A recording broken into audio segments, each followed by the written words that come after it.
To this now, the Democratic Alliance has laid criminal charges against a FlySafair passenger, accusing her of hurling racial slurs against the coloured community on Boxing Day. This follows the passenger's outburst on the flight, which went viral on social media. Tertius Simmers is the DA's Western Cape leader and joins us live now. Good evening to you and thank you so much for your time.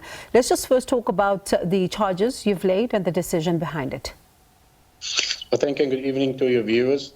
The charges which we have laid formally today at the Bishop Lavis police precinct is crimen injuria, given that the incident involves intentional and unlawful violation of someone's, in this instance's, dignity, which is part of the definition of crimen injuria.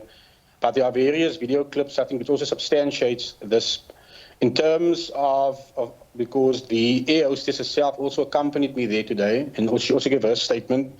And then also went a step further because now there's now also assault added to the investigation.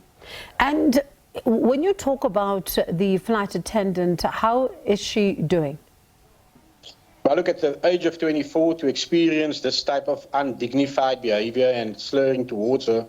And I did ask, how do you feel? And she was actually shocked that a person could talk to her in that way. So I was shocked that a person that knows her not from a grain of salt could imply all these things, not just against her as an individual, but against the racial area which she is identified with, but also specific area in Cape Town and all other slurs which truly impedes on her dignity as a human being, but as a fellow South African. So she is still in shock. And is she making any decision to take the matter further at all? Well, she has also obviously given a sworn affidavit, so she is part of the legal investigation.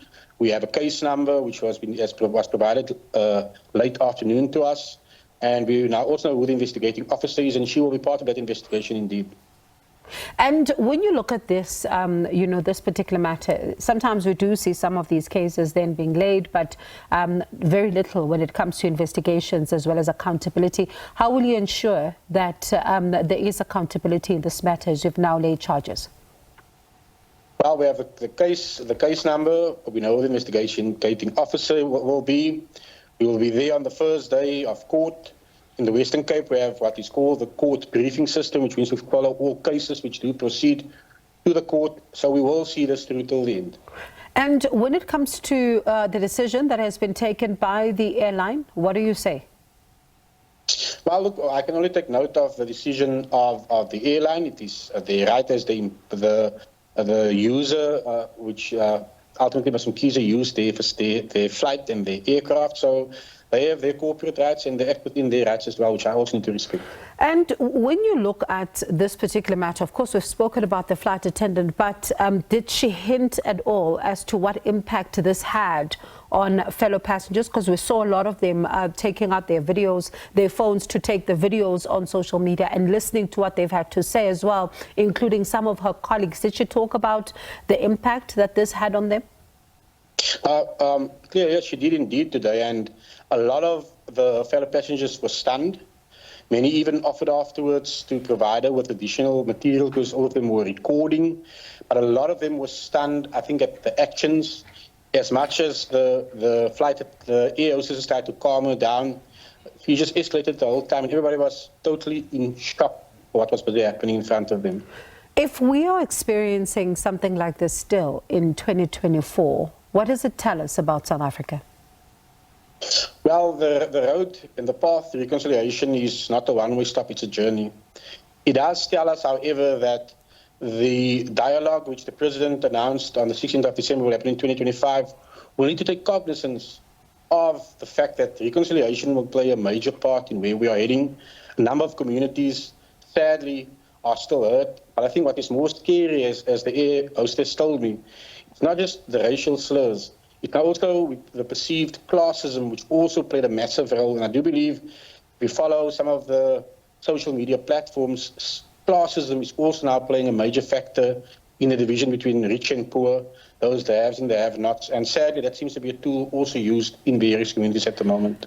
And that is quite damaging, especially in a country like ours, when you think about, the fact that there is this, huge number of people who are living below the breadline, and to have to then have classism as well, it also just really doesn't help that particular discourse, does it?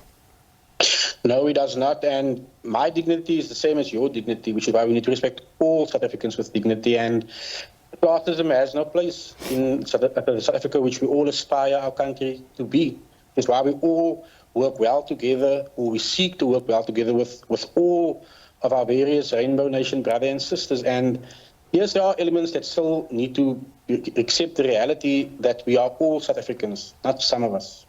Apart from this criminal action, what else would you like to see happen? Well, look, she's employed by the SABC. They must follow the labour relations process. Any party or any organisation must respect that. But also, I will be taking this up with the National Minister of Communication, given that the SABC is an entity, regarding, what can further be done and enhanced in that regard in terms of oversight. But also, we also need to now allow the law to take its course. But the law must also send a firm message as this process will now unfold. And once we go to court, that we do hold people accountable, and which is why a criminal process is, I think, what is needed to send a clear and firm message. And I do have faith in our courts and our legal processes moving forward after today. All right. Thank you so much for your time this evening. Appreciate it. That was Tertius Simmers there, who is the DA's Western Cape leader.